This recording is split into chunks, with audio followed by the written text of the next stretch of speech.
¿Cómo están? Buenas noches. Bienvenidos a esta edición de AM a través de Noticias Paraguay. ¿Cómo te va, Enrique? ¿Cómo estás? Bueno, Santiago, ¿cómo estás? Buenas noches. Mi saludo a todos los compañeros y también a la teleaudiencia de Noticias Paraguay. Cerrando una semana que estuvo pero movidísima en el aspecto político, sobre todo. Extremadamente cargada en el aspecto político también, por supuesto. Hoy vamos a tener dos temas de los que vamos a hablar.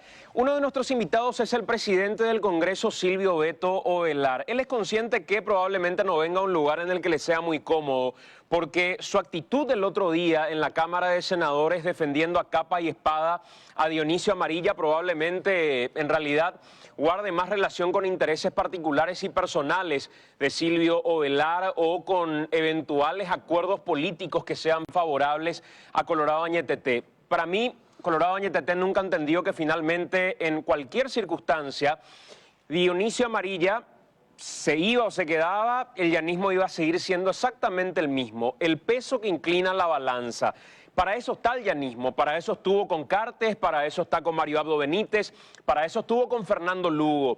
No entendió jamás, tardó mucho tiempo, no tomó una decisión y finalmente los únicos que hablaron de Colorado Añetete hablaron para buscar un poco más de aire para este señor que estaba desesperado, para Dionisio Amarilla. Hablaron Baqueta y el senador Silvio Beto Ovelar, al menos en la sesión, porque ya antes Martín Arévalo, Blanca Ovelar y Rodolfo Friedman habían dicho que ellos iban a votar por la pérdida de investidura de Dionisio Amarilla. Sin embargo, la forma en la que Silvio Beto Ovelar llevó la sesión fue bastante peculiar y particular, diferente a cómo llevaba sesiones en otras ocasiones, y hoy le vamos a preguntar un poco sobre eso. Sí, yo creo que, de hecho, todo este tiempo vimos a un Colorado Añetete con ciertas posturas y, de hecho, no entendíamos cómo podían sostener aquel acuerdo con el llanismo. Después ya casi un año completo legislativo en el que han mostrado tantas cosas los llanistas, han demostrado quiénes son para el que no tenía muy claro hasta dónde pueden llegar, ¿verdad? Como una fuerza capaz de negociar cualquier cosa con un beneficio propio. Y el Colorado Añetete que tenía un pacto ya previsto. Yo pensé que en algún momento ese pacto se iba a romper. Sin embargo, pudimos entender cuál es el límite de todas las posturas que ellos vendieron a la ciudadanía y que permitió que hoy sean el poder de la República. ¿Cuál es el límite? Y es un pacto político en el que, disfrazando una gobernabilidad, lo único que hacen es negociar impunidad. Ese es el límite del caiga quien caiga, que se mencionó tanto. Caiga quien caiga, bueno, había un paréntesis al lado que decía salvo que el que esté en el banquillo sea un aliado nuestro. Y un año también muy difícil. Vamos a remontarnos a lo primero que pasaba el año pasado, cuando comenzaba el año legislativo.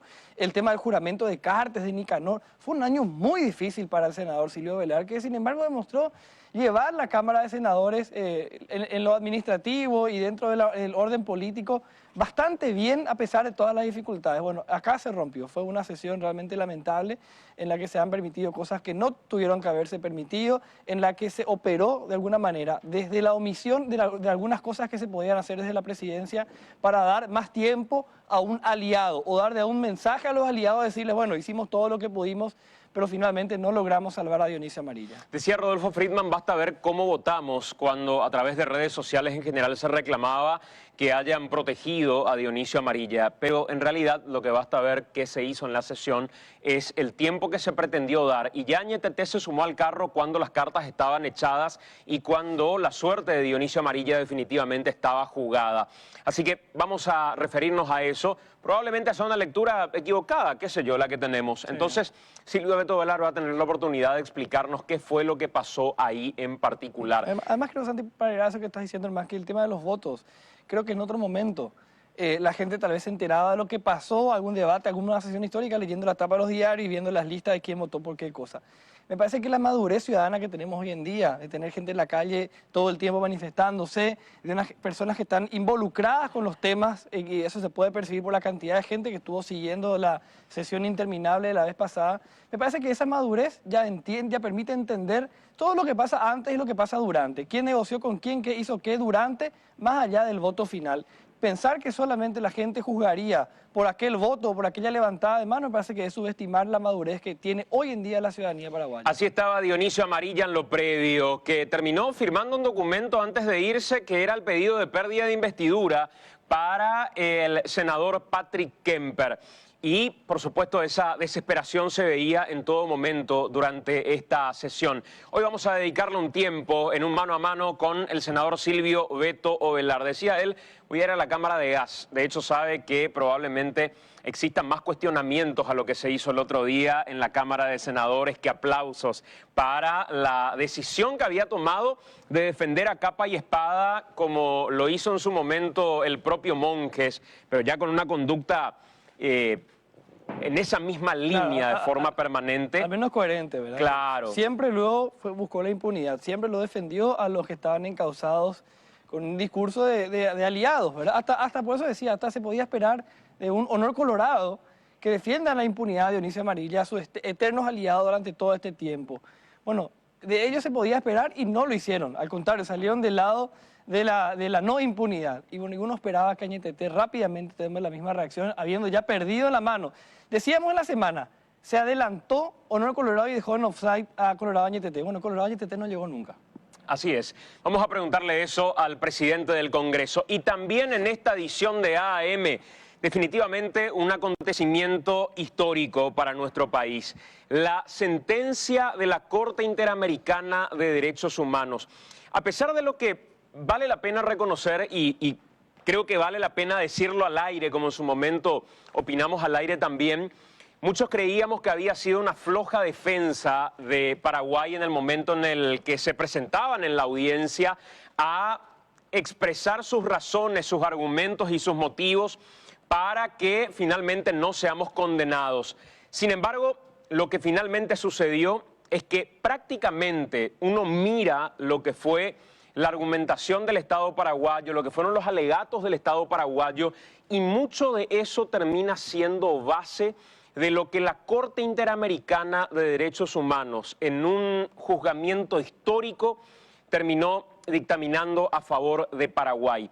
Y decimos que es histórico porque todos y cada uno de los puntos reclamados por Juana Rom y Anuncio Martí fueron absolutamente improcedentes, y el Estado paraguayo logró volcar todas y cada una de las acusaciones en nuestra contra.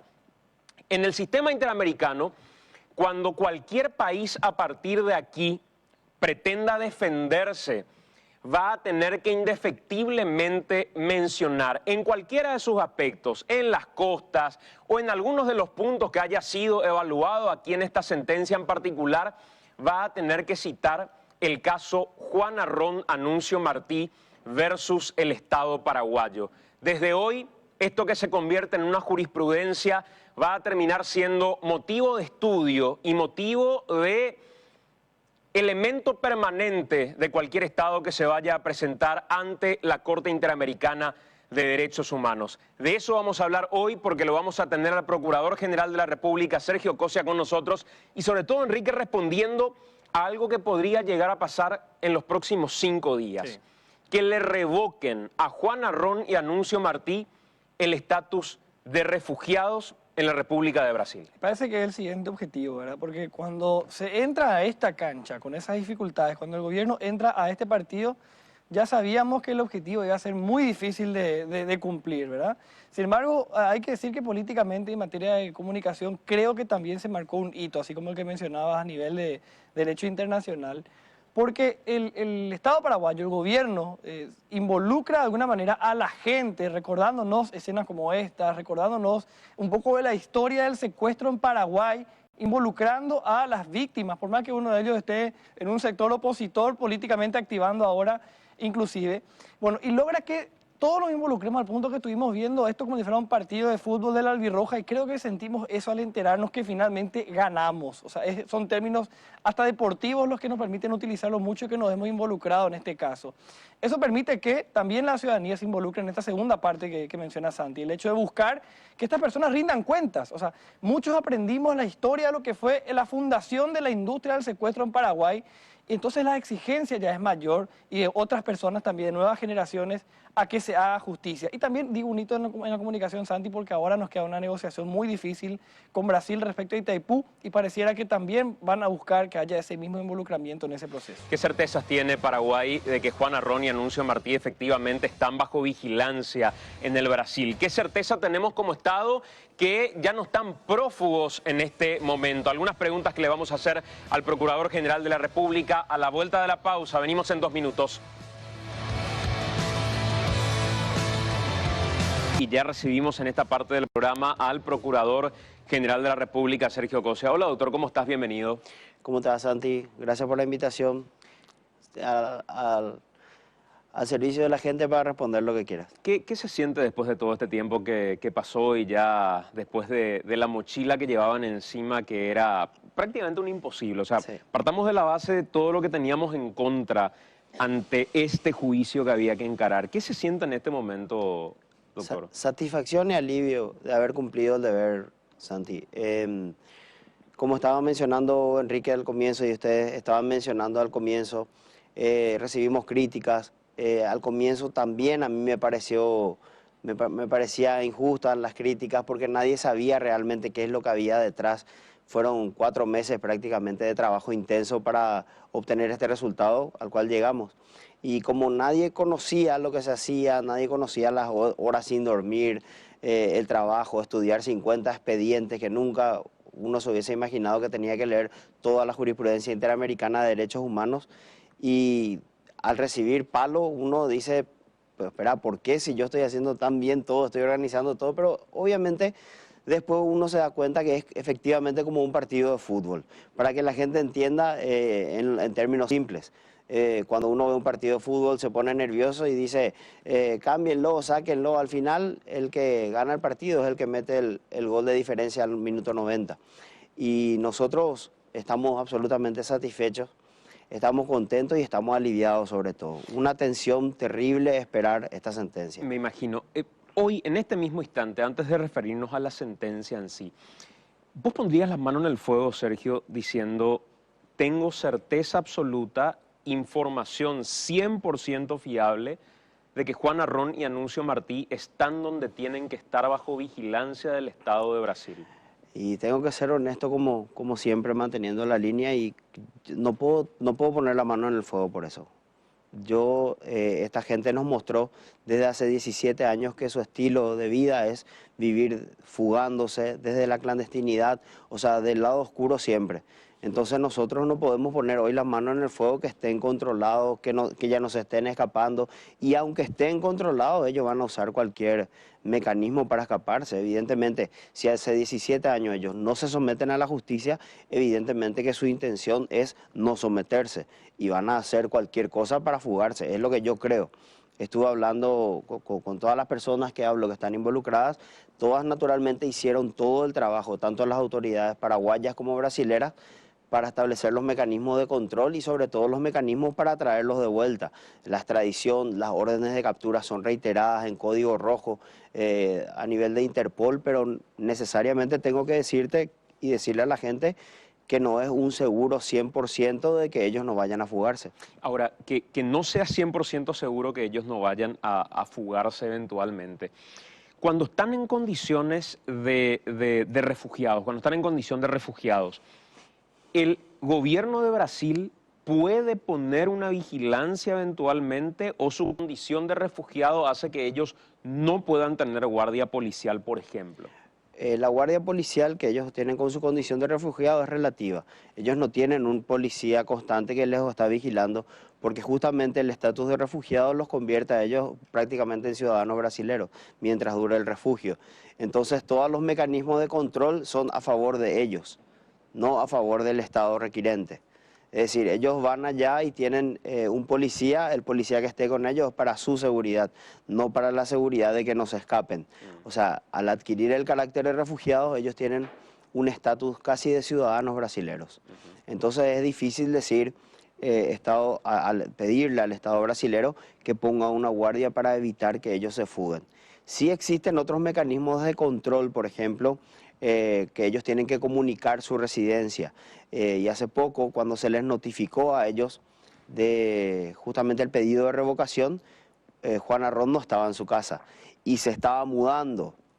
Y después, cuando se dio cuenta de la notificación y de la inminente revocatoria, porque esa es una de las causales de revocatoria, ahí comunica él dónde está viviendo. Pero ya pasó que no se le encontró para una notificación. El habeas corpus que habían planteado y que se les rechazó antes del fin de semana, ¿qué es lo que buscaba, doctor? Y es el mismo que buscaba, que presentaron acá el año pasado. Buscaban que ante la existencia de una orden de captura, la orden de captura no sea aplicable a ellos. Pero es una figura inexistente. Realmente es casi ridículo pretender un habeas corpus preventivo, como lo caratularon ellos mismos. Ellos están jugando a las cartas que siempre jugaron, a despistar, a cometer actos para decir no me dan justicia. O sea, ellos siempre juegan, ellos tienen una línea que mantener, que es la de desmeritar los organismos de control y los organismos ¿Y jurisdiccionales. puede hacer algo Paraguay desde el gobierno como para solicitar a su par de Brasil una vigilancia mientras se tome la decisión de CONARE, que va a ser el próximo 14, según tenemos entendido? ¿O Paraguay no puede hacer nada desde Relaciones Exteriores, la Procuraduría, el Ministerio del Interior? No sé cuál es el organismo que debería solicitar a Brasil una protección especial mientras se defina su condición de refugiado. Todos los organismos, resulta que la condición de refugiado ahora ellos la tienen. Cuando se revoque, si es que se revoca, ellos tienen un plazo de apelación. En ese plazo de apelación sí, antes no, por lo que te dije anteriormente. El Estado paraguayo, todas las instituciones, el Ministerio del Interior, Relaciones Exteriores, el Ministerio Público, ya hicieron toda la documentación y todos los pasos de inteligencia posibles para mantenerlos monitoreados. Eso sí a mí me consta, pero el pedido de vigilancia para que ellos no se fuguen se puede hacer recién una vez que ellos pierdan su estatus de refugiado.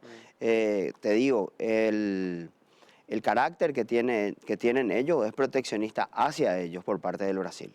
No podemos exigir algo porque sería ir contra la naturaleza del estatus de refugiado. Cuando decías que incluso estaba en proceso de mudanza, Sí. Juan Arrón, después de eso, ¿ya se lo ubicó y hoy se sabe dónde está o tampoco? Sí, hoy ya se sabe dónde está, se lo ubicó, con lo que queda claro también que la justicia brasilera tiene mecanismos de inteligencia muy importantes, porque el día que le notificaron y no estaba ahí, a la semana ya ubicaron dónde estaba. Cuando CONARE defina la suerte de Juan Arrón y de Anuncio Martí el próximo 14, que es la información que ustedes manejan, estamos a 5 días nada más. Cuando defina CONARE finalmente qué es lo que va a hacer con Juan Arrón y Anuncio Martí, ¿termina ahí el proceso con el eventual recurso que ellos pudieran presentar para rever esa decisión o pasa a ACNUR la decisión posteriormente? No. ¿Cómo continúa este trámite? Termina y ellos tienen solamente un plazo para apelar ante el ministro de Justicia. Y ahí termina el proceso. Y ahí ellos son ciudadanos comunes que pasan a ser prófugos de la justicia paraguaya. Y ahí tiene que darse, por parte del gobierno de Brasil, si se revocara la condición de refugiados, tendría que darse la expulsión de ellos o la extradición de ellos. En principio, ahora mismo está solicitada la extradición, para lo cual un juez federal brasilero dicta una orden de captura y ahí se los extradita. La figura de la expulsión, desconozco yo cuáles son los requisitos en Brasil para expulsar. Sería irresponsable de mi parte decirte si le pueden expulsar directamente. Pero lo que sí queda claro es que cuando se les levanta el estatus de refugiado político, ellos son ciudadanos comunes, prófugos de la justicia paraguaya. Con lo que si es que cabe la expulsión, se puede dar también. ¿En qué momento notaste que Paraguay iba a ganar esta pelea en la Corte Interamericana? Cuando leí el resumen. Antes no había Antes ninguna probabilidad. Te digo una cosa, yo realmente, como dije siempre, cuando terminamos la audiencia, cuando hicimos todo diferente, porque la verdad que hicimos todo diferente, desde el presidente de la República es el único y primero naturalmente en haber asistido a una audiencia, asistió como público. las víctimas del flagelo del secuestro estaban presentes en la audiencia. Nosotros teníamos un estudio acabado del caso y del sistema interamericano de 4 meses y respondimos punto por punto. Fíjate que lo que manifestaste es súper importante que la gente sepa. Los fundamentos de la sentencia, nosotros en los alegatos estábamos pasándole el porqué casi matemático, que era lo que yo te había explicado alguna vez y le había explicado a la gente, que el sistema interamericano de derechos humanos es totalmente distinto a todos los demás. Este sistema se basa en nomenclaturas, que son estándares de juicios anteriores, similares a la jurisprudencia que conocemos todos. Entonces, cuando a nosotros nos atacaban y nos decían Paraguay incumplió tal cosa, violó tal derecho como en el caso tal, entonces nosotros le teníamos que decir el caso tal no es aplicable a Paraguay porque pasó tal cosa diferente. Entonces vos estás ahí en la audiencia y te miran los jueces y te temblás porque hay una presencia, una energía increíble, y acá está el secretario que toma nota, y es él realmente el que toma punto por punto la nomenclatura de los alegatos. Por eso a mí me decía la experta, vos tenés que leer tranquilo, pausado, cada emoción tuya te va a hacer perder 12 segundos a 20. ¿Y qué es lo que es una emoción? Y cuando yo me paro y hago un exabrupto o alguna exclamación, yo pierdo 12 segundos de explicación a mi secretario. Y el secretario se pierde también. Sin embargo, si yo le voy marcando, juntando jurisprudencia, él anota y cada punto que yo le digo es a favor nuestro. ¿Cuándo decidieron y cómo decidieron que vaya Mario Abdo Benítez a esta audiencia? Ese mismo día. Ese mismo día nosotros me llama el presidente, voy a contar una infidencia seguramente, pero me llama el presidente y me dice, Sergio, me voy. ¿Y vos querés que me vaya? Me dice. Yo le digo, presidente, claro que quiero que vengas. Y me dice, pero consultá, me dice. Y bueno, y consulto, y el primero que estaba enfrente mío era el doctor Oscar Latorre. Y yo le digo, doctor Latorre, si el presidente quiere saber si es conveniente que venga. Y el doctor Latorre mira al vacío y me dice, no, Sergio, me dice, fíjate que tanto esfuerzo hasta ahora y para que nos vaya mal por una cuestión que se pueda hacer mal vista como intromisión, y se queda callado y mira al vacío y dice, a ver, que venga el presidente, claro que venga, ¿cómo? Que venga, si vamos ya al todo por el todo, si logramos esto es historia, si no logramos es un juicio que ya sabíamos que iba a terminar del modo que tenía que terminar. Y ahí le digo al presidente dice que venga. Entonces me dice, pero es que todos los asesores me dicen que no, me dice. Y claro, y yo le llamo a los expertos y todos dicen, no es conveniente. Y ahí le digo, presidente, yo quiero que venga, y me dice, te juro, me dice, no me puedo quedar quieto, no les puedo ver así a las víctimas, me dice, yo me voy, me dice. Y ahí se toma la decisión y ahí viene al día siguiente, lo recibimos, entra con los protocolos correspondientes, pero se queda como público. Y esa es básicamente la diferencia, o sea, eso es lo que marcó la diferencia de su presencia respecto a que se considere o no una intromisión. Él se queda a las 13 horas del proceso atrás nuestro, acompañándole a las víctimas. O sea, no es que él tenía alguna suerte de incidencia sobre los jueces. Tal es así que al despedirse los jueces, básicamente dicen muchas gracias por su presencia y nada, como uno más de la sala. Y eso es lo que marcó la diferencia entre que haya sido considerado como un acto de intromisión o no. ¿Qué fue lo que dijo básicamente la Corte Interamericana en su sentencia? Pues uno mirando, son 47 riquísimas páginas. Sí. En las que se hace referencia a mucho de lo que pasó internamente. Sí. Una de las cuestiones que había pasado y que recién había notado, y se lo pregunté a él en una charla telefónica el otro día en Monumental al ex legislador Luis Alberto Wagner, es que en un momento se cita que Luis Alberto Wagner junto a Cristina Rom fueron a visitar a las dos personas que eran las encargadas de la casa, donde supuestamente estuvieron Juana Ron y Anuncio Martí, para obligarlas a que involucren al comisario Schembori y al comisario Gamarra bajo amenaza. Sí. Y él decía, yo fui efectivamente a esa casa, yo sí creo que ellos fueron torturados, me ratifico en que fueron torturados y fueron secuestrados, pero era uno de los elementos que apareció ahí. ¿Qué más dijo la Corte en su sentencia? La Corte lo que dice es que ninguno de los elementos que ellos denunciaron tiene un valor probatorio, tiene una constancia probatoria.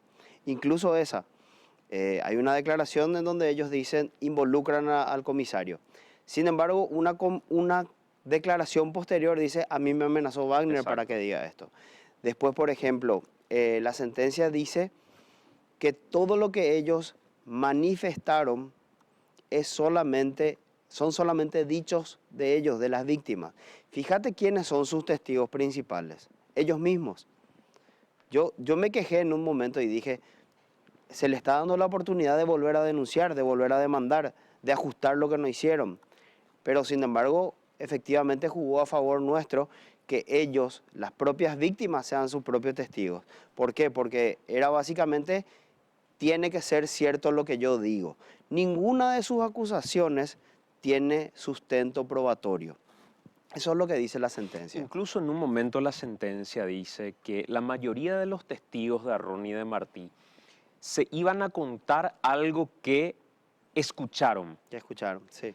que eran testigos de oída, básicamente. De hecho, los médicos también. Exacto. Los médicos Y- firman un informe sin haber examinado al paciente. Exacto. Y en el caso de La Coñata, a quien citan en particular, la sentencia de la Corte dice, respecto a Héctor La Coñata, dice, él sí que, de hecho, palabras más, palabras menos, no es luego que escuchó nomás algo que alguien dijo. Escuchó a alguien a otro y ese otro le contó a él Sí. lo que había escuchado. Así mismo, esa construcción no se sostiene. Esa construcción no se sostiene y sobre todo como te digo, los estándares que utilizaron para acusarnos no eran aplicables a Paraguay. Entonces ese cóctel es lo que desató en decir, no se pueden aprovechar del sistema. Y se hizo al lugar, al pedido y a la primer sentencia que declara la no responsabilidad del Estado en ninguna violación de las denunciadas. ¿Por qué le dieron tan poca relevancia en la sentencia en sí a la cuestión médica? ¿Por qué no fue un elemento tan desglosado el del informe médico en sí? Por el mismo argumento, porque ellos consideraban que no era válido ese informe. Eso, cuando nosotros le decimos, no puede ser válido un informe sin inspección, y nosotros le agregamos además un informe pericial del doctor Lemir, donde él decía que todas las cosas, o sea, todos los puntos del informe fueron rebatidos después con la inspección. Porque ellos se someten a una inspección después. Y todo lo que se le inspecciona es absolutamente contradictorio con lo que dice el informe. Te quiero contar respecto a La Coñata. Nosotros en una parte de los alegatos le decimos, La Coñata es el primero que después pide la revocatoria del estatus de Exacto. refugiados. O sea, imagínate que uno de sus testigos estrella, que es cierto, va y dice lo que escucha, después él mismo se da cuenta y dice, no, yo pido la revocatoria del estatus. ¿Qué dice la sentencia respecto a otro de los elementos que ellos reclaman? Que se los haya presentado como enemigos del pueblo paraguayo. Porque ellos dicen, se rompe nuestro principio de inocencia presentándonos en Paraguay como enemigos del pueblo paraguayo. ¿Qué le responde la Corte ante eso? La Corte, yo creo que eso habrá hecho el colombiano, porque el colombiano en la audiencia ya les dice, ustedes no es que ellos eran personas que no tenían ninguna causa anterior. Ellos realmente estaban siendo sindicados, prófugos de la justicia en una investigación y le dice, ustedes con su actividad de fugarse no le pueden prohibir al Estado que recurra a cualquier mecanismo para buscar a las personas prófugas. Entonces, es considerado como un derecho del Estado y eso es súper fundamental. Eso le va a servir a muchas personas, a muchos estados sobre todo, para que utilicen. Ellos le dicen, al fugarse dos personas, al estar reticentes a someterse a la justicia, eso no les puede limitar al Estado, a establecer mecanismos para buscarlos. Entonces dicen, no puede ser considerado eso una violación. No, hay la violación de un principio cuando además los datos que figuraban en ese afiche eran todos corroborados con sentencias judiciales que lo respaldaban. Doctor, así como tan firmemente decías que no podías poner la mano en el fuego diciendo que efectivamente sabe Brasil dónde están Juan Arrón y Anuncio Martí o que eventualmente no terminen fugándose, ¿cuál estimás va a ser el final el próximo 14 cuando CONARE finalmente decida la suerte de ambos? Yo te digo, al igual que dije en esta causa, vos me preguntaste cuándo supiste que ganábamos y cuando vi. Cuándo creí y cuándo sentí que ganamos al salir de la audiencia. Y respecto al CONARE, te digo lo mismo, no sé que van a fallar, pero estoy seguro que con todo lo que hizo el Estado paraguayo, más todos los hechos, más esta sentencia, deberían fallar a favor del Estado paraguayo y retirarles el Estado. Yo anhelo que que estas tres personas en realidad vengan a someterse a la justicia por una cuestión muy sencilla: fortalecimiento de las instituciones, credibilidad nuevamente en el Poder Judicial que nos hace falta. Es necesario que el paraguayo tenga esa credibilidad nuevamente y sobre todo por las víctimas. ¿Dónde queda confirmado que Juan Arrón y Anuncio Martí, con esto que hicieron ante la Corte, en realidad lo que buscaban era quedar fuera de la causa María Edith Bordón de Bernardi? Queda confirmado hay un acta que ellos firmaron en la Procuraduría General y ellos manifiestan y dicen: para retirar esta denuncia exigimos una cantidad de cosas, entre ellos la famosa calle, y además exigimos un pago, o sea, una cuestión pecuniaria, y que se anule la causa del secuestro de María Edith. Ellos lo firman. Yo le pregunto eso a él en la audiencia. No sé si ha de recordar la gente. Yo le pregunto a él y él me dice que no. Y yo antes me había encargado de que todos los jueces tengan a mano el escrito. Y cuando él dice que no, todos los jueces miran y se quedan como diciendo: espera, está diciendo que no, algo que él firmó. Y ahí él se quiebra. Ahí él empieza definitivamente a quebrarse. Esa pregunta considero que fue el origen de todo el quiebre y de todas las mentiras posteriores de la audiencia.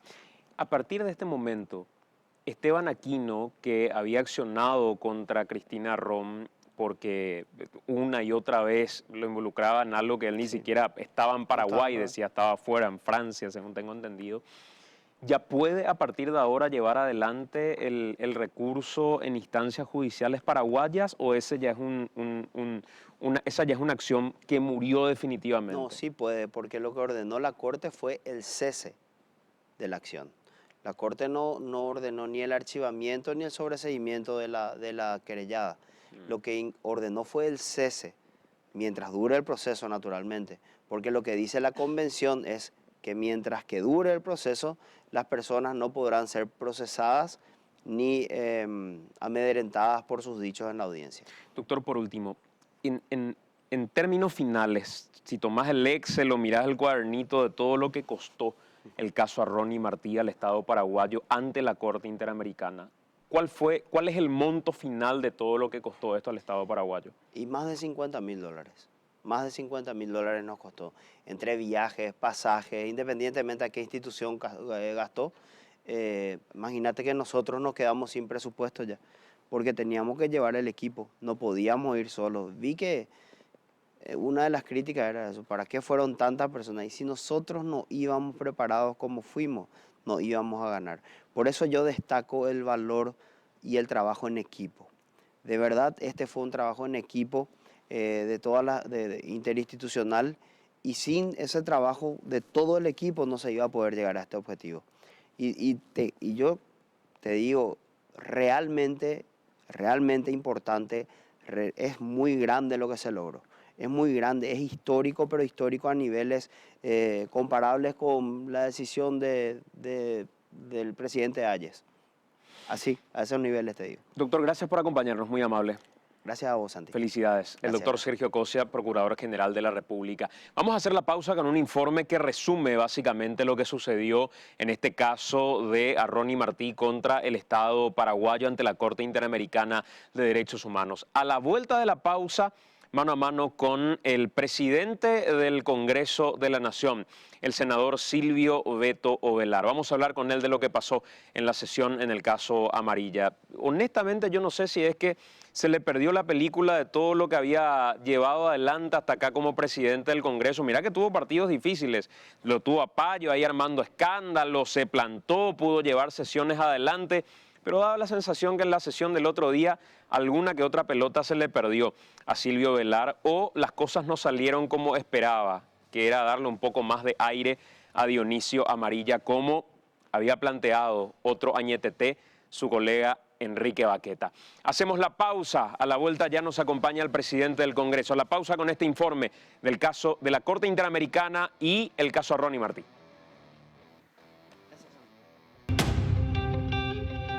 La Corte Interamericana de Derechos Humanos, en un fallo histórico para el Paraguay, rechazó la demanda de Juan Arrón y Anuncio Martí contra el Estado paraguayo.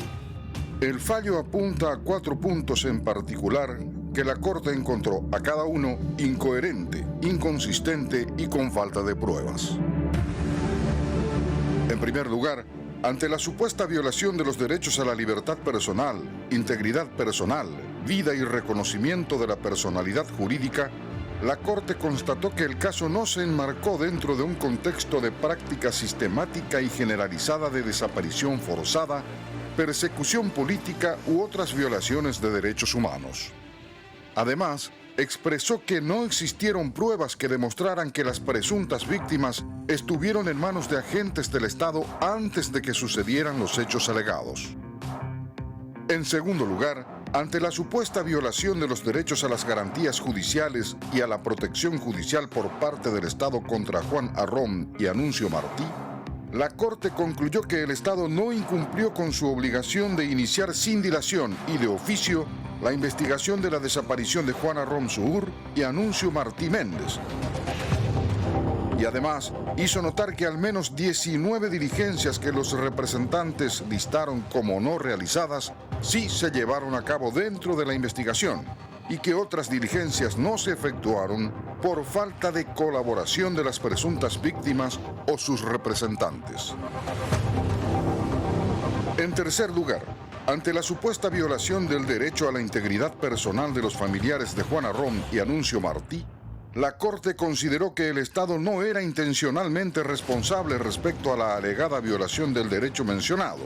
En tanto, no estableció la participación estatal en la alegada desaparición y tortura de Juan Arrón Suhur y Anuncio Martí Méndez. Y por último, sobre la suma simbólica que solicitaron los denunciantes, la Corte resolvió que no procedía a pronunciarse sobre reparaciones, costas y gastos al no haberse establecido la responsabilidad internacional del Estado. Un caso sin pies ni cabeza que la Corte Interamericana supo reconocer y establecer sus diferencias, lejos de los prejuicios que existieron inicialmente a lo que podría haber sido el fallo. Ahora, la atención se traslada al campo brasileño para que tanto Juan Arrón y Anuncio Martí pierdan su estatus de refugiados y puedan ser derivados al Paraguay para que sean juzgados como corresponde.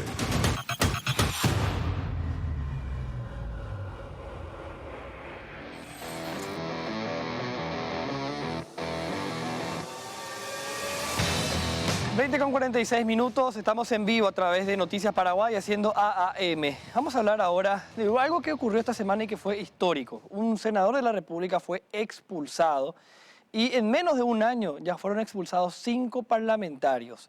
Un ejercicio que hace que la exigencia de la ciudadanía también sea mayor, la atención sea mayor y que ya nos acostumbremos inclusive a un proceso que permita estar atento todo el tiempo a lo que hacen los parlamentarios. Una madurez distinta de la ciudadanía que evidentemente algunos parlamentarios, algunos sectores no supieron medir. Ya no basta con votar, con que al día siguiente la gente se entere por quién votó, cuál fue la medida, quién estuvo a favor de los buenos y quién a favor de los malos. Hoy en día la ciudadanía ya está atenta a lo que pasa durante, a las negociaciones, a los procesos. Y fíjense que hasta hubo gente en la calle aguantando todo ese interminable discurso de Dionisio Amarilla. Tenemos un informe al respecto, porque pasaron muchas cosas. AM estuvo en la Cámara Alta durante todo ese proceso. Vimos algunas cosas que no mostraron en televisión, algunas cosas que otros no vieron. Bueno, van a ver en este informe de AM de lo que ocurrió en la semana, la expulsión de Dionisio Amarilla. 31 votos por la aprobación, 9 votos por el rechazo, 2 abstenciones y 2 ausentes. Queda aprobado en general la pérdida de investidura. Dionisio Amarilla dejó de ser senador. Fue un proceso largo y él mismo se encargó de que lo fuera. Quedó expuesto al ser grabado en una reunión donde pretendía dirigir una negociación entre su amigo empresario que buscaba salir favorecido en una licitación dentro del IPS. Y fue para él un callejón sin salida. En la previa a la sesión donde se trataría la pérdida de investidura de Dionisio Amarilla, ya se podía barajar los números de quienes apoyarían y quienes le soltarían la mano al senador. Bueno, ahora ex senador. Voy a hablar en el pleno, voy a hablar en el pleno. No, voy a hablar en el pleno. ¿Qué opinan? ¿No le dieron los 8 días que pidió? Voy a hablar en el pleno. Voy a hablar en el pleno. Respeten, por favor. Una vez que se inició la sesión ordinaria, empezó un partido particular para Dionisio Amarilla. Carpeta en mano y con mucha insistencia, empezó a recorrer todos los sectores tratando de negociar su final.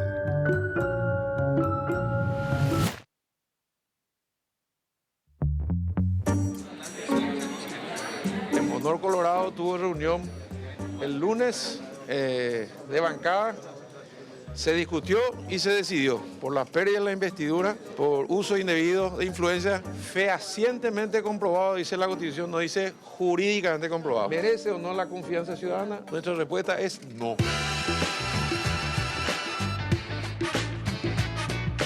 Y aquellos que hablan hoy de la ilegalidad que pega Gamboa, hubiesen pensado lo mismo cuando compañeros de nuestra bancada perdieron su investidura. Ahí no importó nada, decidieron nomás.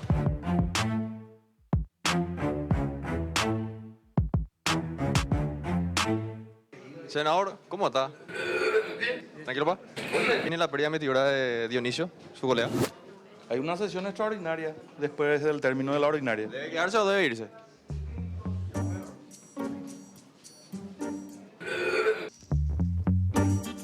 Senador, le esperamos así antes de ingresar a la sala. ¿Se define hoy la pérdida de investidura o no? Yo creo que sí. Creo que la suerte está echada.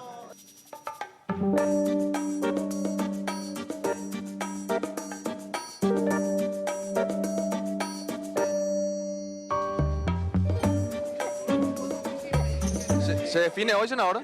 ¿Cómo está? Muchas gracias. ¿Cuál sería, senador?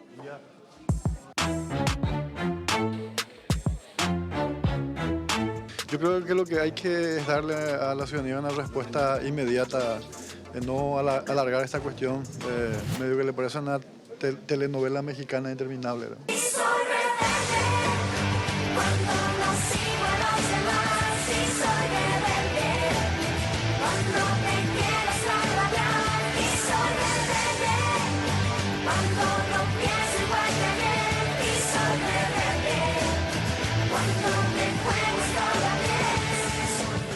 ¿Va a votar a favor de la pérdida de investidura, senador? Sí. ¿Cómo se define eso? Se define nuestra bancada está a favor de la pérdida de investidura. ¿Extraordinaria a la tarde o un cuarto intermedio ahora? Nosotros pedimos para hoy.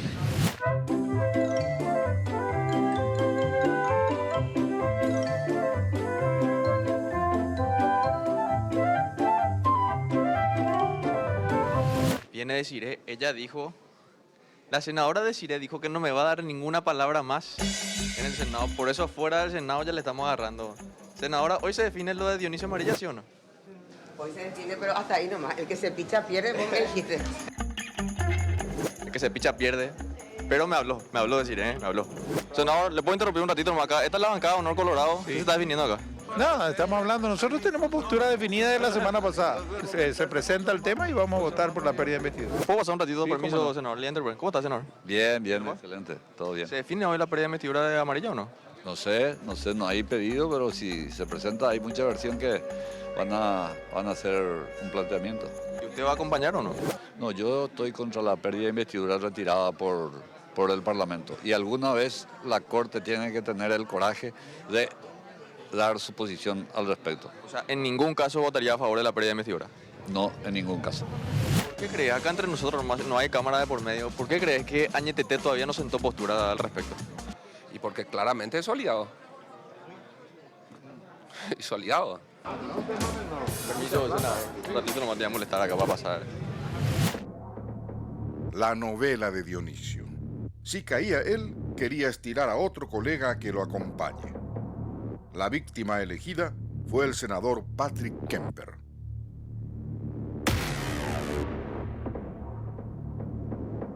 Pero no prosperó la idea.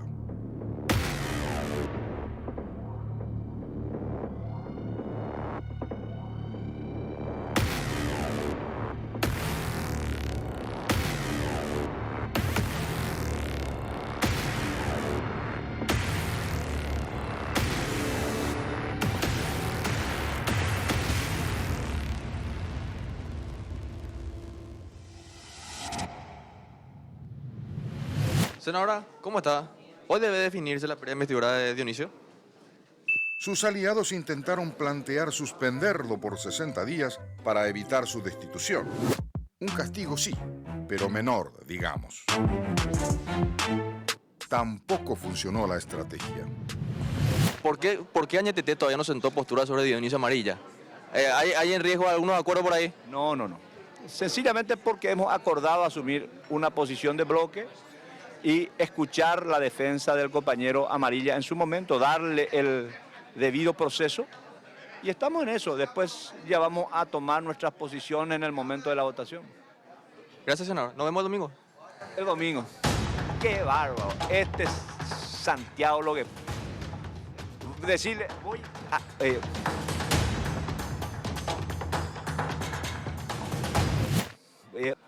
decirle, voy Santiago lo que... Qué bárbaro. Voy a ir a la cámara de gas el domingo. El panorama para algunos sectores era bastante claro. Para otros, faltaba más luz al asunto. Los acuerdos y la impunidad por encima del arriesgado discurso de caiga quien caiga. Claro, siempre y cuando no caiga uno de los suyos.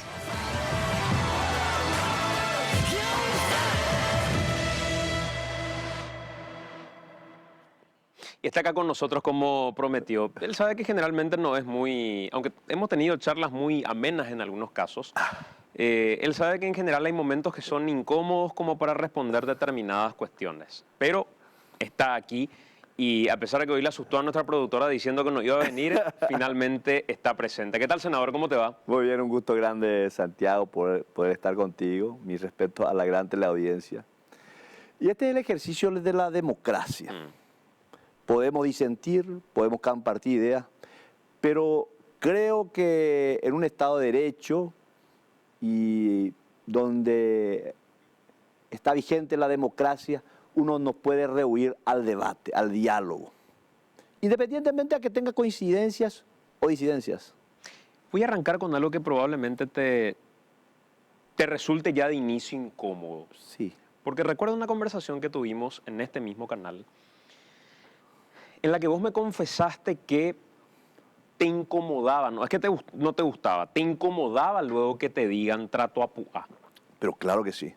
Que es algo que te marcó en un momento de tu vida, pero que vos tratabas de desprenderte de eso porque además te molestaba que se te llame de ese modo. ¿Cómo lograr, si en el Senado tenés estas actitudes, senador, de defensa corporativa, independientemente a evidencias que estaban tan claras? Pero para mí no son claras. No era claro que Amarilla estuvo en una reunión donde no tenía que estar. Estuvo en una reunión, pero cuando hay dos versiones de este tipo, yo recurrí a juristas muy calificados para sentar mi posición.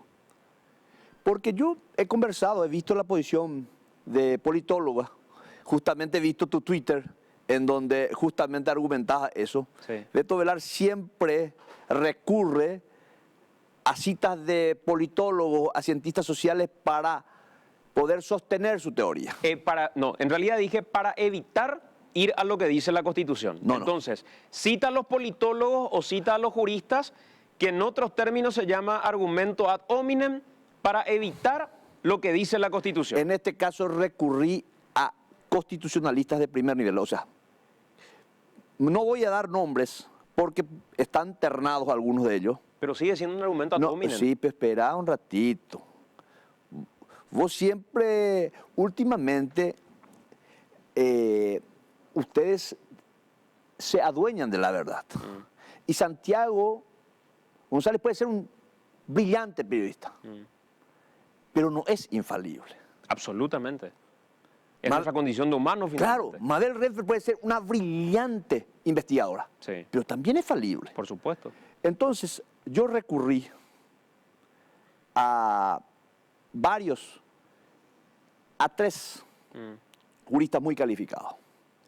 Y los tres llegaron a la siguiente conclusión, que al haber dos versiones en estos casos, y al no ser un uso indebido fehacientemente comprobado, porque el audio muestra fragmentos, no la totalidad. Dicen de que el órgano que debe emitir juicio, en este caso, es por el artículo 248 de la Constitución, el Poder Judicial. Porque ahí coincido con lo que decía Marcelo Lacchi, el politólogo, que a personas que fueron investidas a través del voto directo popular, como el caso de Dionisio Amarilla, que obtuvo más de 100.000 votos y llega a ocupar ese espacio, por sospechas, por indicios, llevarlo sin una condena a sacarlo de su cargo, no es el procedimiento correcto. Pero senador, a ver un poquitito, yo creo que vos sos un político muy hábil. Sos un político hábil. Hay que tener habilidad para zafar de aquello que zafaste en su momento. Voy de nuevo a lo de trato a Pujate, levantaste, saliste, hoy sos presidente del Congreso. Hay que tener esa habilidad. Independientemente a que pueda gustarme o no el perfil parlamentario que tenés. Esa es otra discusión. Pero acá estamos enmarcados estrictamente en el artículo 201 de la Constitución Nacional. Ese es el único artículo que le da a el Parlamento la prerrogativa de revocarle el mandato a uno de sus pares. Uso indebido, fehacientemente comprobado. Exacto. Cuando dice Riera, fehaciente es lo que da fe. Pregunto, ¿qué tenía que hacer un legislador de la nación en un lugar donde el incendio que se tenía que apagar, aunque sea en términos comunicacionales, tenía como matriz una licitación pública? ¿Eso es uso debido de influencias? Yo no estoy diciendo que en ningún momento te estoy diciendo que el hecho fue correcto y que no pudo haber originado en una conclusión como la que la percepción ciudadana hoy tiene. Sencillamente lo que estoy diciendo es que el órgano jurisdiccional es el órgano que tendría que en estos casos. Y por eso tomé el ejemplo de cómo funciona la pérdida de investidura en Colombia, en donde no son los pares quienes finalmente determinan si son expulsados o no los legisladores, sino existe un Consejo de Estado. Entonces, vos me preguntabas, me decías, ¿te incomoda? Pero claro que me incomoda. Si de arrepentimiento si por ese acto de contrición y de arrepentimiento dependiera, yo creo que ya estaría exento, exonerado. Pero lógicamente esa mancha sigue hoy. Yo quisiera despertar algún día y, bueno, que pudiera aquel hecho no haber existido, pero no puedo rehuir a esa realidad. Pero, senador, ¿cómo voy rehuir a esa realidad si otra vez cuando te toca definir partidos de este tipo prevalecen las componendas por encima de lo que a todas luces era un hecho irregular? ¿O para vos sigue siendo solo la tapa del diario y la movilización ciudadana y el noticiero que prendés y te dice este tipo tiene que salir y se le bajó el pulgar? Fíjate una cosa. ¿Qué es lo que vos preferís en una persona, o en este caso en un legislador? ¿Un hipócrita, un cínico, o un hombre previsible, o un hombre que con sinceridad baja su planteamiento? Yo creo que sea honesto. Y claro. Pero que sea previsible en el bandidaje no me gustaría. Pero disculpame una cosa. Yo recurrí, por eso te estoy diciendo, a gente muy calificada, probablemente quienes ya integraron ternas, y ambos, porque son 3, los 2 que están rankeados entre los 10 mejores juristas, dicen de que no correspondía la pérdida de investidura. Entonces, ellos son cómplices del bandidaje. Yo no los conozco, no sé quiénes son. Vos tampoco decís quiénes son, senador. Vos me podés estar inventando una fabulosa historia que yo no tengo por qué creerla, porque no sé quiénes son esos juristas. Y segundo, aunque supiera quiénes son esos juristas, ustedes también tuvieron momentos determinados en los que en el propio Congreso de la Nación desacreditaron opiniones de determinados juristas porque estos otros eran más solventes para la posición que ustedes pretendían defender. Por eso hablaba de un argumento ad hominem. Vamos a lo que dice la Constitución. El artículo que ustedes tenían que definir era el 201. El 248, o el artículo que hable del debido proceso. El otro día le preguntaba al senador Eusebio Ramón Ayala, quien va a jurar ahora. Va a ser senador. Constitucionalista él. Sí. Y le decía, ¿qué es el debido proceso para este ámbito en particular? Y me decía, el debido proceso se aplica dependiendo de cuál sea la rama que se esté juzgando eventualmente. Hay un debido proceso en el ámbito civil. Hay un debido proceso en el ámbito penal, que tiene sus reglas y sus características. Hay un debido proceso en el ámbito parlamentario. Y ese debido proceso en el ámbito parlamentario, el artículo 201 ya da el macro de las reglas que va a seguir y que ustedes ahora lo reglamentaron encima. Ese es el debido proceso. Entonces no hay que esperar ninguna condena previa, no hay que esperar nada que nos diga la Constitución. ¿Por qué se siguen aferrando ustedes a que hay que esperar una condena, que hay que esperar que no sé qué cuánto, que muera y que eventualmente resucite? ¿Por qué le ponen fórmulas que no existen en la Constitución? Esa es la opinión tuya y que está instalada. Yo no puedo ir en contra de lo que ustedes creen que es la verdad, porque hoy se impuso la posverdad y ustedes son los dueños hoy de la verdad. Nosotros no, por nuestras inconductas pasadas. Lamentablemente los políticos hoy generamos una posición escéptica en donde lamentablemente lo que es no es, lo que parece es. Yo estoy convencido que lo fehacientemente, lo irrefutable, no se da en este caso. Y te voy a decir más, y voy a ser imprudente, voy a comentar de cómo se manejó la sesión. Porque varios colegas, quienes estaban de acuerdo, o sea, no estaban de acuerdo con la expulsión, me decían, ella ya pota. A veces hoy en nos tapa, pero cuando...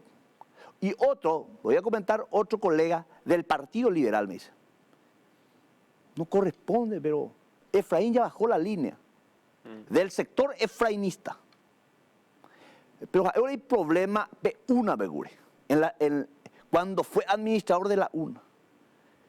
Entonces, más o menos que por acumulación de tarjetas amarillas teníamos que sacarle la roja a Dionisio.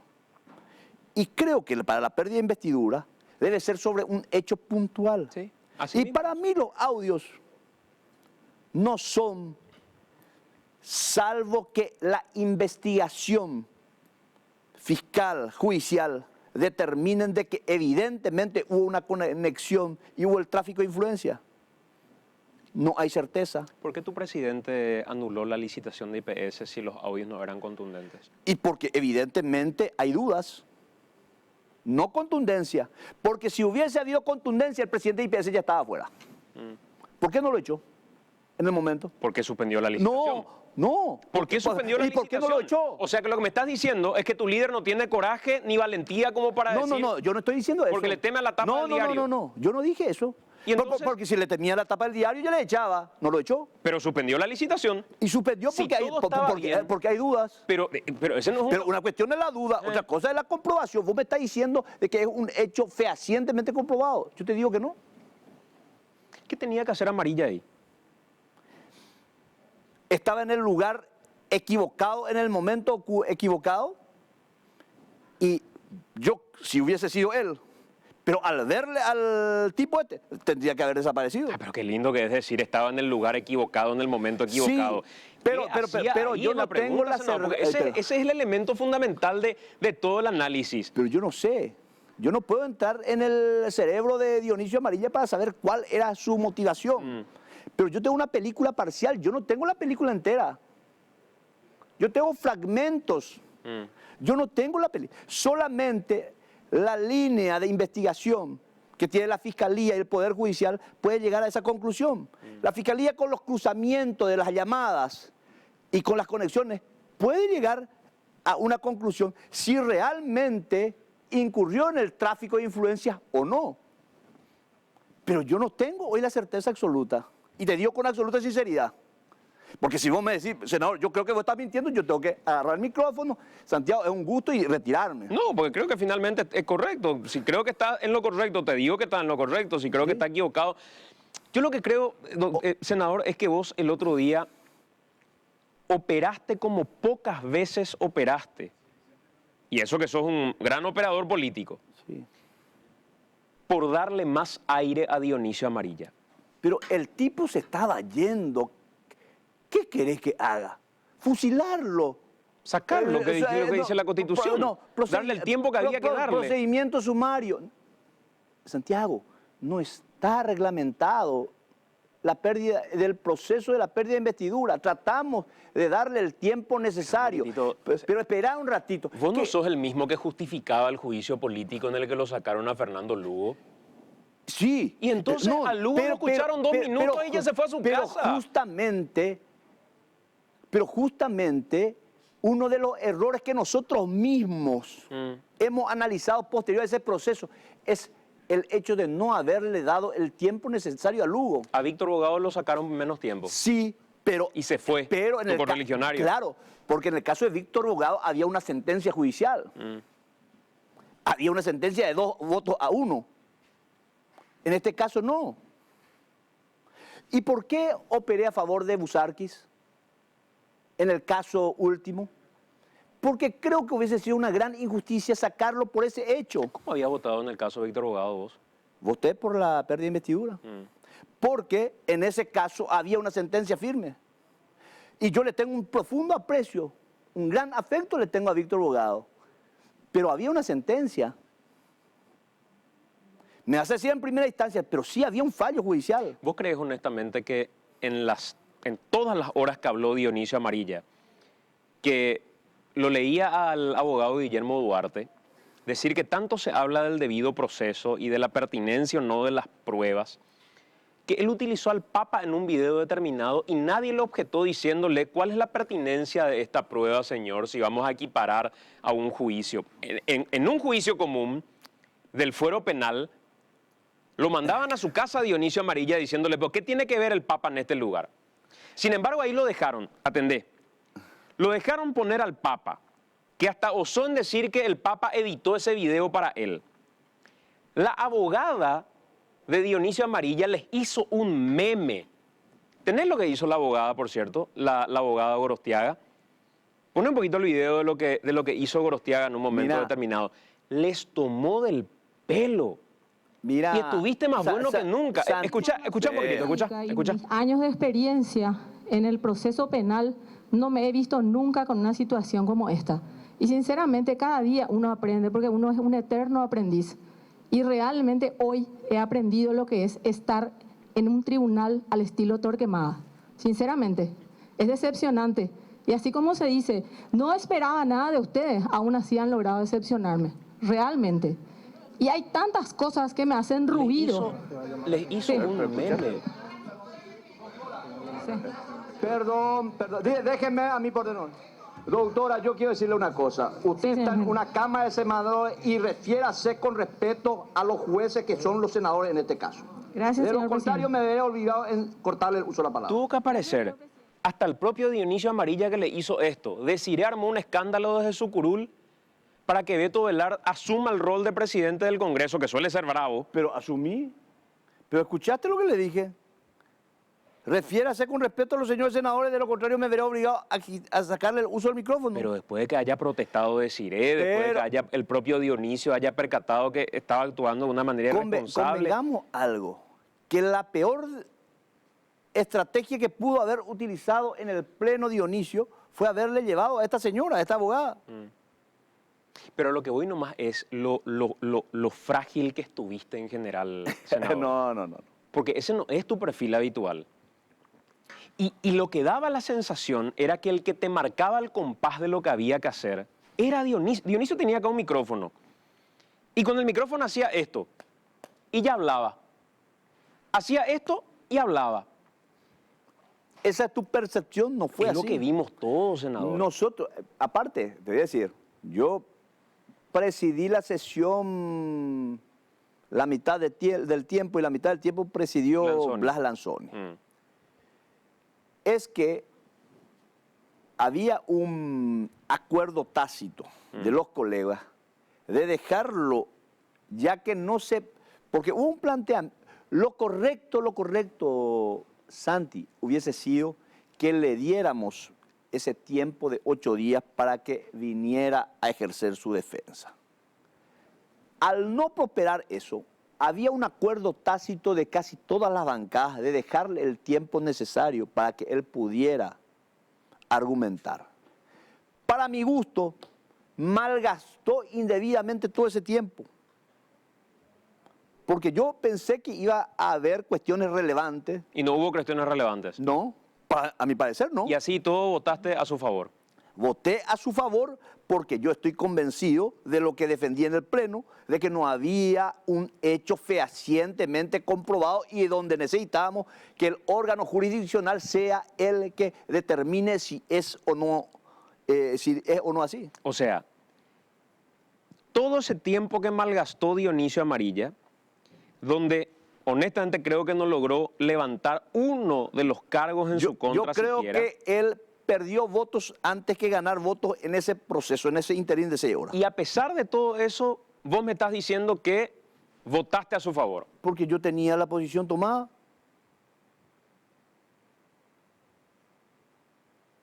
Mis colegas, muchos de ellos tenían la misma posición, cambiaron de posición por temor a las tapas de los diarios.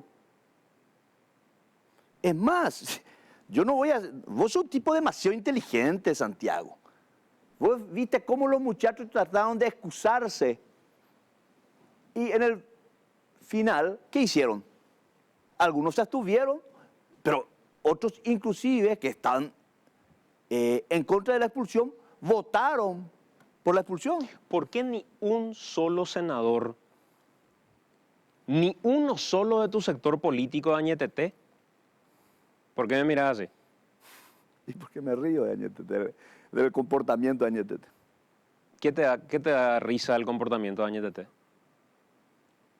Y por la suposición que hemos adoptado.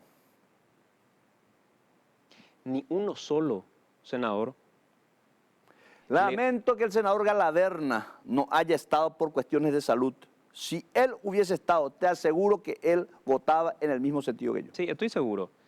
Pero lo que digo es, ni uno solo salió a tener una postura crítica hacia Dionisio Amarilla, cosa que sí después en su voto terminó siendo un voto de condena. Sí. Ni Rodolfo Friedman, Ninguno. ni Blanca Ovelar, Ninguno. todos se quedaron callados. Sí. ¿Por qué? Hay que preguntarles a ellos. Yo tengo una posición e independientemente a que sabía que vos tendrías esa posición, vine a poner la cara hoy acá. Porque prefiero ser sinceramente honesto contigo antes que hipócritamente simpático. Y ahí hay gente hipócritamente simpática en la bancada de Ñeteté. Esa es tu conclusión, no la mía. Te consulto. No, eso es una... Esa es una deducción tuya. ¿Y no te parece que Honor Colorado les viene durmiendo a ustedes? Honor Colorado tiene su lógica, tiene su propio partido, ellos tienen una disciplina de juego y son muy disciplinados. Pero tienen otra lógica. ¿Y a qué está jugando Honor Colorado? Porque hoy uno mira la manera en la que Honor Colorado juega y juega al anticipo. Y recuerdo que decían desde el entorno presidencial, hablaba con Dani Centurión el otro día y le decía, yo no sé cuál es el entorno del presidente que nos le está despertando diciéndole acá hay que tomar posiciones. Y si persiste esa idea de acá no se baja línea, porque tratan de confundir liderazgo con autoritarismo y son cuestiones diferentes. Son diferentes. Uno puede tener liderazgo sin ser autoritario y creo que ya mostró Mario Abdo en algunas cuestiones en particular que los reunió a ustedes y les dijo, esta va a ser nuestra línea, se pusieron de acuerdo y mostraron solidez. Sí. Inclusive mayor solidez que la de Honor Colorado porque Monjes estaba ahí en la duda en la votación del caso del Contralor. O sea, se puede tener liderazgo sin ser autoritario. Pero lo que no están notando es que la falta de resolución firme con determinados casos, a favor o en contra, les está pasando una factura importante de debilidad en liderazgo. Y terminan en algunos casos pegados a algo que es más propio del perfil de Fernando Lugo cuando era presidente. Anotaba, escuchaba todo y no tomaba decisiones. Eso es perjudicial. ¿Cómo lo ves vos como un senador de Añeteté que cada vez que se tenga que tomar una decisión importante, Añeteté dilate tanto su decisión? Vos conocés mi línea de comportamiento y ya lo he sostenido en varias oportunidades. Y desde el inicio del periodo vengo diciendo que el movimiento debe sentar posiciones, en todos los casos, para bien o para mal. Si el presidente de la República, voy a excluir al presidente, si el movimiento Añeteté hubiese dicho, señores, esta es nuestra línea, es por la expulsión de Amarilla, yo iba a sentar mi posición internamente, pero si la mayoría me decía, Beto, estás equivocado, aquí hay una mayoría, ¿qué hubiese hecho? Hubiese votado por la expulsión por un procedimiento interno consensuado. Porque esa es la lógica. Y las posiciones así ambiguas, híbridas, cada uno por su cabeza, convengamos que no genera una percepción positiva. Demuestran una debilidad de liderazgo. Sí, esa es mi interpretación también. ¿Y se lo hicieron saber a Mario Abdo Benítez esto? ¿Qué piensa él al respecto? El presidente Mario Abdo Benítez siempre ha sido un hombre muy abierto, tolerante, dialoguista. Y él desde el inicio de su mandato siempre ha dicho de que no sería el que baje líneas. Pero particularmente yo sigo discrepando con esa posición. Yo soy compañero de Marito, pero yo discrepo. Y él sabe mi posición. Yo le digo, mi querido presidente, hay que bajar líneas. Eso no es ser tirano, eso no es ser autoritario, sino los códigos del poder nos exigen muchas veces cuando estamos en el poder bajar líneas. Pero esa es mi posición. Marito me dice, yo voy a ser coherente con mi estilo y no me pidan que cambie. Bueno, pero ahí hay una cuestión que es ambigua, porque si la decisión es no bajar línea, no hay que hacerlo nunca. No se puede un día bajar línea y otro día sí. No se puede cuando se trata del contralor, vamos a reunirnos y bajamos línea. Y otro día fingir demencia y decir, acá no se baja línea. O es lo uno o es lo otro. Pero no se puede andar con posiciones un día acá y otro día acá. Esa es la sensación que queda, senador.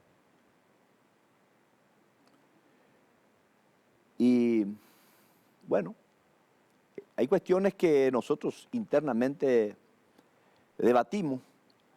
Hay que entender que Añeteté es un archipiélago, o sea, es la sumatoria de varios archipiélagos, líderes regionales que fuimos sumando con lógicas diferentes. Un par de preguntas finales porque se nos fue el tiempo. ¿Seguís queriendo ser presidente de la ANR? Sigo queriendo ser, pero no tengo los recursos para llevar adelante una campaña. ¿Y Calé? Creo que Calé está en la misma situación. ¿Y entonces quién va a ser el Añeteté que pugne por la presidencia de la ANR? Si el requisito principal es el dinero, yo no califico. Y he sido muy honesto en ese sentido. ¿Y el requisito es el dinero? Y sí, uno debe movilizar estructuras nacionales. Yo siempre he dicho, tengo posibilidades de llevar adelante una campaña para el Senado o para el departamento de Caguazú. Pero yo soy un tipo a quien uno puede revisarle de punta a punta su conducta en la administración pública. Es más, te anticipo, el día que entregue la presidencia del Congreso, al día siguiente voy a hacer pública mi manifestación de bienes para que todo el país conozca qué es lo que tiene Beto Velar y qué es lo que no tiene. ¿Vas a presentar? Voy a presentar de manera pública, ¿sí? Para que conozcan todos mis bienes. Si alguien va a y te vamos a invadir. ¿Sabes por qué yo puedo así hablar? Yo tengo mis pecados, yo he cometido muchos errores, pero cuando administré la cosa pública, nunca toqué un solo peso. Podemos disentir, podemos discrepar, porque muchas veces hoy prácticamente la verdad no está de nuestro lado. Pero yo hay veces que defiendo apasionadamente posiciones y no me creo un hombre infalible. Yo soy un hombre que también comete errores. De hecho, ya he cometido errores grandes incluso. Senador, gracias por venir. Un gusto grande como siempre, Santi. El senador Silvio Beto Velar, presidente del Congreso. Hacemos la pausa, en breve estamos con la parte final de AM.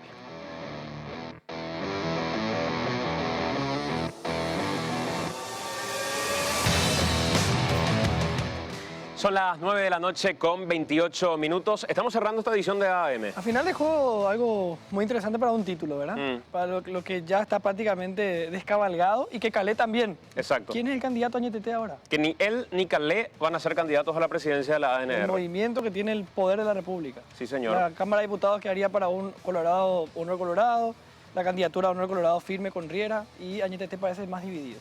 Sí, señor. Nos vamos. Muy bien, señor. Hasta mañana.